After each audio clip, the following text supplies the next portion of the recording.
দর্শকদের জন্য সুখবর, আরও একবার বড় পর্দার জন্য মিতিনকে ফিরিয়ে আনছেন পরিচালক অরিন্দম শীল। গত বছর পুজোয় মুক্তি পেয়েছিল মিতিনের সাম্প্রতিক ছবি।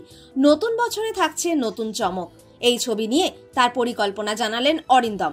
সুচিত্রা ভট্টাচার্যের লেখা মেঘের পরে মেঘ গল্পটি অবলম্বনে এই ছবির চিত্রনাট্য সাজিয়েছেন অরিন্দম ও পদ্মনাভ দাশগুপ্ত। ছবির নাম একটি খুনির সন্ধানে মিতিন। পরিচালকের দাবি, মূল গল্পের থেকে ছবির জন্য চিত্রনাট্যকে আরও আকর্ষণীয় করে তোলা হয়েছে। মিতিন এবং তার স্বামী পার্থর চরিত্রে যথাক্রমে থাকছেন কোয়েল মল্লিক ও শুভ্রজিৎ দত্ত। অন্যদিকে টুপুরের চরিত্রে থাকছেন লেখা চট্টোপাধ্যায়। অরিন্দমের কথায়, এবারের মিতিন সম্পর্কের গল্প বলবে।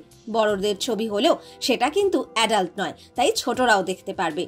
তবে এবার মিতিনকে ঘিরে থাকছে একাধিক চমক। বদলেছে প্রযোজনা সংস্থা। সুরিন্দর ফিল্মস এই ছবিটির প্রযোজক। প্রযোজনা সংস্থা বদলালো কেন? অরিন্দম বললেন, এদের কাছে নতুন গল্পের সত্য রয়েছে তাই।